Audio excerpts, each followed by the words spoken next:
up, everybody? This is Brandon Cox. Welcome to Champion Center Church. It's great to have you with us today. Today I want to start a brand new collection of talks called The Things That I Regret. If you're like me, you have some things in your life that you wish you didn't do, or maybe some things in your life that you wish you would have done. There's a book I read over Christmas break, and I don't want to preach off the book or do a book study, but I do love the 5 things that she listed. This book is called The Top 5 Regrets of the Dying by Bronnie Ware. And Bronnie was a hospice nurse. A hospice nurse is somebody that goes to help elderly people that can't really live alone anymore. They need help doing the basic things that a lot of us don't even think about doing anymore.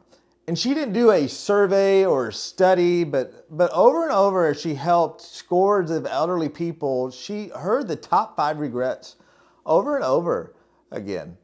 And I want to cover in this series the top 5 regrets. So you might be wondering, Brandon, why are we talking about regrets at the beginning of the year? Should we be talking about doing a new thing or having no regrets?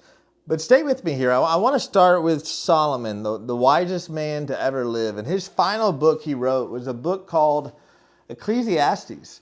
And Ecclesiastes doesn't always preach really well. It's not a book that's commonly referred to. It's similar to Proverbs, but it's a little bit more jaded. He wrote it as an older man. And in Ecclesiastes 7, verse 1, he said this. He said, "A good reputation is more valuable than costly perfume, and the day you die is better than the day you are born. Better to spend your time at funerals than at parties. After all, everyone dies, so the living should take this to heart. Sorrow is better than laughter, for sadness has a refining influence on us. A wise person thinks a lot about death, while a fool thinks only about having a good time."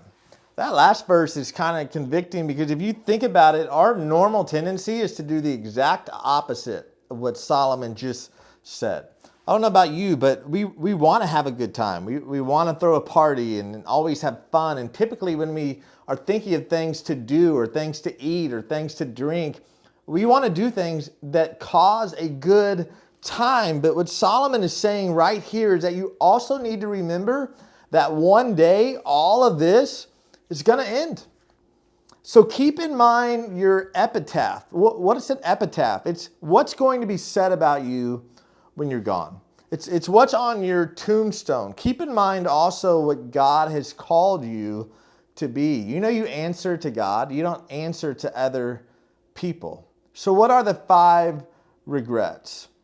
I'm going to take the first one. I want to teach you biblically on how we can grow in this and practically as well. Regret number 1. I wish I'd had the courage to live a life true to myself, not the life others expected of me. One of Bronnie's favorite patients was a lady named Grace, and Grace was a tiny woman, but she had a huge heart. And this flowed to all of her children, and they were all kind people and empathetic people and a joy to be around. And she lived on a suburban street, almost the type of street that you'd see on a TV series, and it oozed with this family energy, like a place that you would raise your kids in. And after caring for Grace for a little while, they began to get to know each other. And Grace was married for more than 50 years, and she lived the life that was expected of her.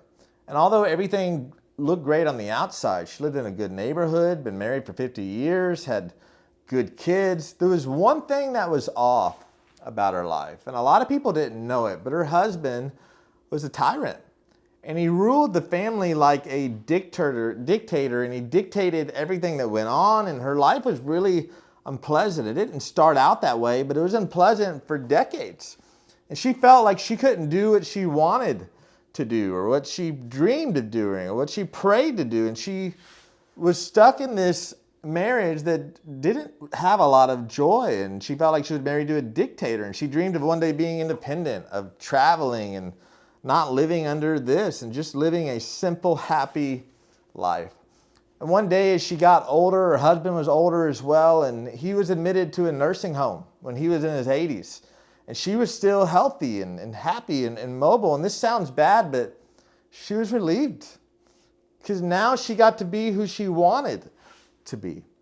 But after a few months of this and her newfound freedom, she got really ill and she went to the doctor and she was diagnosed with a terminal illness.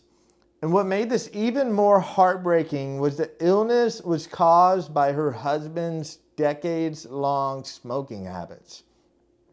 And she became weak and bedridden, and the dreams that she'd waited all of her life to live weren't going to happen now.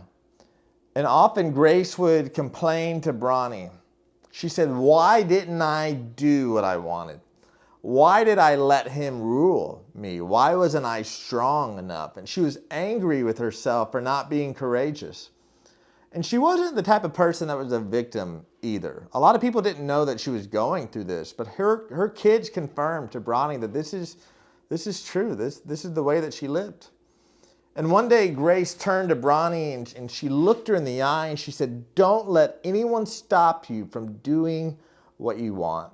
Promise that to this dying woman, please." And a couple months later, she was on her deathbed and they held hands and Grace whispered, she said, "You remember our promise?" She said, "Yes." She said, "Live true to your heart, darling. Don't worry what other people think." Within hours, she drifted off. You know, Solomon talks about this in Proverbs. In Proverbs 29:25, he says this, "It is dangerous to be concerned with what others think of you. But if you trust the Lord, you are safe." You see, as believers, we aren't called to primarily be concerned with what other people think. We should absolutely, believe it or not, be mindful of other people. Paul says to live with peace with others, if possible. But Jesus calls us to be peacemakers before that, not just a peacekeeper. But we're primarily called to please God. That should be our primary aim. So if you had let's say you went to this shooting range and you had a gun or whatever, you have a target and you have an aim. And when you don't hit the aim, you're off target. And Paul's saying right here, make your target in life, your primary aim, to please God. But so often we get sidetracked with this, and that's not our target, and that's not our aim. There's an old saying that really rings true, and I heard it years ago. It goes like this, that when you're 20, you care what everybody thinks. When you're 40, you stop caring what other people think. And when you're 60, you realize no one was ever thinking about you in the first place. They weren't. You know who people think about? They think predominantly about themselves. So stop thinking or being so consumed with what other people think about you. So be free of it. So what do you do now? I want to propose 3 things that we can do now. There is one version of you. So stop trying to be the second version of somebody else. You know, God didn't call you to be them.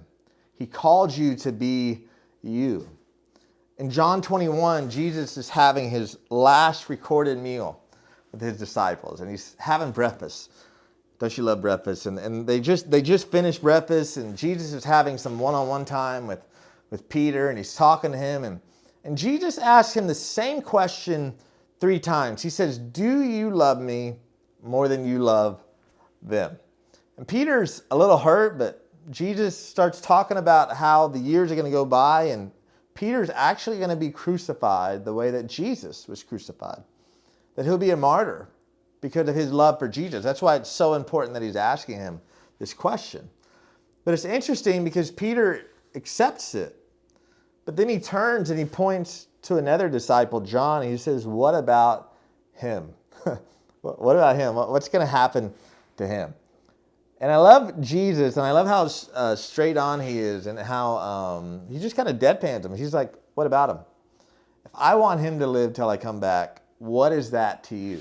But as for you, you follow me." You know, the only relationship with Jesus, the only life that you're going to give an account for is yours. It's not somebody else's. So stop trying to be someone else and be courageously you. Number 2, develop your voice this year, not the imitation of another. You know, there is a singularity to your voice that no one else shares. It's been said that we all have our own unique fingerprint. Don't you like that? We all have our own, that apparently nobody else's looks like ours. But when you look at your fingerprints closely, you see the grooves, you see the lines, you see the color that your finger provides. And no one in the whole world has your exact fingerprint. But studies have also been done recently that say the same exact thing about your voice. No two voices are the same. Your voice is peculiar to you. You have a voice, so what are you doing with it? Are you encouraging people? Or are you discouraging people? Are you building people up? Or are you tearing people down? Are you speaking in confidence? Or are you speechless in doubt? Are you praying in faith or silent in fear? But know this, God will use your voice if you open your mouth. No one can make you talk. No one can make you write. No one can make you post. You alone have the power to use your voice and your thoughts and your mind. And if you do the best with what you can with your words, God will do what only He can with the rest. See, God is a creator, and what He chose to use first were His words. He created the sky with His words. He created your dog and your cats, and well, maybe not your cats, but He created all the living things with His words. He created us with His words. And if we're created in His image, that's how we create as well. So we have to be mindful of what we do with our voice. So what are you doing with your voice? You know, when I think about this, I think about Moses. Moses is one of the greatest leaders in human history. When Moses was 80 years old, God appeared to him. Some of you know the story, maybe some of you don't, but God appeared to Moses when he was 80, and He called him to deliver His people, the Israelites, who were in a different country. They were being held as slaves in a country called Egypt. And Moses kept providing excuse after excuse, like, God, I'm not the right guy for the job. Like, call somebody else. He would say things like, who am I? Who will I say sent me? Or they won't believe me. And then he landed with this. Exodus 4:10-12 says, but Moses pleaded with the Lord. He said, oh Lord, I'm just not a good speaker. I never have been, and I'm not now, even after you have spoken to me. I'm clumsy with words. And God quickly answered him, saying, who makes mouths? Who makes people so they can speak or not speak, hear or not hear, see or not see? Is it not I, the Lord? Now go and do as I have told you. I will help you speak well, and I will tell you what to say. Who makes mouths? What a response. You know, right after that, Moses tried to make another excuse, but God didn't budge, and He obliged, like, fine, you take your brother. Take your brother Aaron, go with him, go to Egypt. You both can speak, and the rest is history. But you know, if we're looking at that passage, if we only go by what Moses said, we would believe that he actually had a stutter. Or maybe he had a lisp, and maybe he wasn't very confident. But you know, we tend to forget Moses was actually, as a baby, he was adopted by the most powerful family in the world, by the ruler of Egypt. So he was raised by a king, and he was a prince for 40 years. He had the best food, the best wine, the best education, the best teachers. He had the best of everything. He was raised to be a prince. And in Acts 7:22, this is recorded of Moses. It said, Moses was taught all the wisdom of the Egyptians, and he became mighty in both speech and action. Wait, what? You know, everyone considered Moses to not just be a man of action, but to be a powerful speaker. Yet Moses, when he looked at himself, he didn't think of himself as a good speaker. He saw himself as a man that needed all the help he could get, that he wasn't even worthy to be called. Moses forgot the power of his voice. And after years of choosing to have a passive voice, he ended up having passive action. But then God came along and breathed new life into Moses and called him to do something greater. You know, isn't that just like us? You know, we look at our gifts and our talents and our abilities and maybe our skill set or maybe the way that we look, and we just kind of brush it to the side, and people see one version of us, but then when we look in the mirror, we see someone totally different. A lot of times we see somebody less than. But the key is to see yourself as God sees you. See, when Moses said, I am not, God said, I am. And he is saying the same thing to you today. Number 3, and I'll close with this. Courage isn't the absence of fear, but the tenacity to move forward despite it. You know, courage is greater than comfort. Comfortable people in life are never the heroes. It's interesting, like we all want to be the hero, we want to be the good guy in the story, but we also want to be comfortable. And courage and comfort usually don't coexist. It's the people that move past fear to do something great. I don't know if you've ever noticed, or maybe when you travel or you see a monument or a statue, you know, I've never seen a statue of a crowd. I've never seen a statue of a big group of people. I usually see a statue of 1 to 2 people, and they left the crowd and they dared to be bold and they dared to be courageous, and they went to do something that a lot of people were scared to do. It's always the person who moved past the fear and chose to be courageous anyway. You know, in the Vietnam War, I believe in the 60s, there was a general, William Westmoreland, part of the U.S. troops, and he was in Vietnam, and he was reviewing a platoon of paratroopers, and he walked down the line, and he asked each of these guys a question. He said, how do you like jumping, son? And the very first person, he said, I love it, sir. And he goes to the next one, he's like, how do you like it? He says, the greatest experience of my life, sir. And he came to the third one, and he asked him the same question, and the third guy said, I hate it, sir. I hate it. The general looked at him perplexed. He's like, then why do you do it? He said, because I want to be around the guys who love to jump. I want it to rub off on me.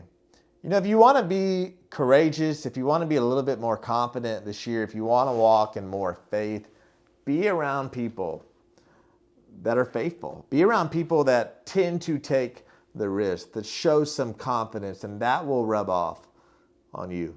One of my favorite guys to read about, he was a general for the Union Army, and his name's Ulysses S. Grant, and he was a general that actually a lot of people didn't like. But even though a lot of people didn't like him, he kept winning. It's kind of interesting how some of those things kind of go together. And there were people that were going to the president, Abraham Lincoln, and they were complaining about Ulysses S. Grant. And they were saying, you know what, he's got a drinking problem, right? You know, he drinks like a lot of whiskey, like almost every day. And they were calling him like an alcoholic. And Lincoln looked right at him and he said, find out what he's drinking and send a case of that to all the other generals. What's he saying? Do whatever he's doing because that guy is winning. So be like him. You know, we all have our faults. I do. You do. But be courageous despite your weaknesses.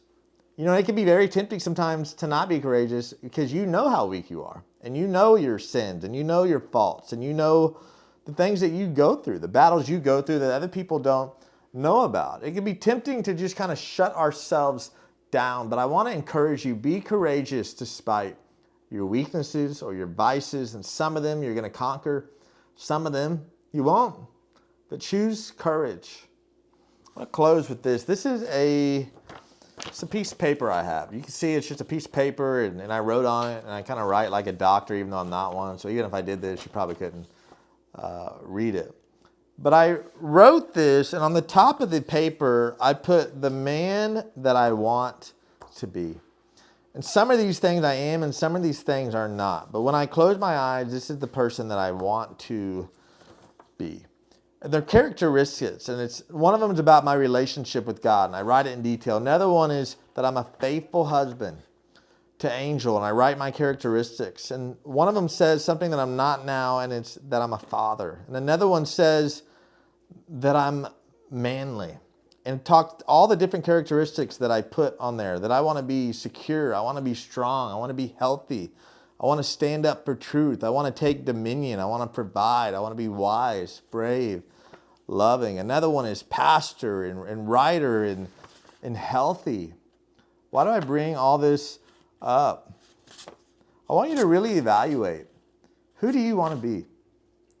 Because a lot of times the way these people ended up with their regrets is they probably weren't evaluating that one day they were going to be in this home, and maybe it was a really nice home, and maybe they had the money to have a nurse actually come to their house and live in with them and take care of them.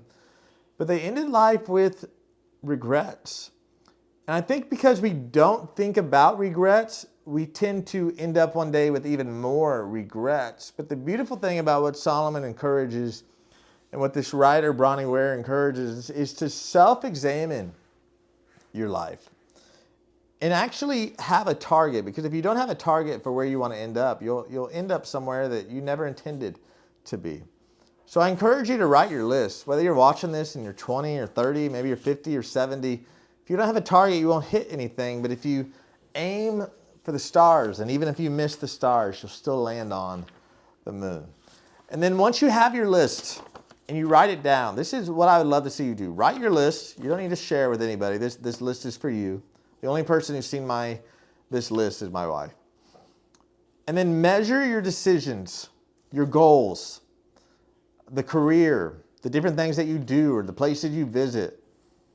I put on here that I want to be a world traveler, right? That means I have to go travel to places. Measure your decisions against the man or the woman that you want to be, the person that God has called you to be, and then go do that. Let me pray for you. Father, in the name of Jesus, Lord, I pray for those that are watching, for those that are listening. God, I'm just reminded of that verse in 1 Thessalonians that says that the great work that you started, that you will be faithful to complete it. And God, I thank you that we might be near the beginning or the middle, but we're not at the end yet. That if we have a pulse, we have a purpose. And God, I pray that you just breathe new life into all of us here today, that you inspire us, that you give us wisdom, that you give us the courage to examine ourselves, to be better, so that we one day have less regrets than we might have before we did this examining. God, we give you all the glory and all the praise for this in Jesus' name. Amen. Well, thank you so much for joining us today. Next week, we'll go to part 2 of this series. If this bless you, make sure to like it, share it, subscribe it, and we'll see you soon. Have the best week.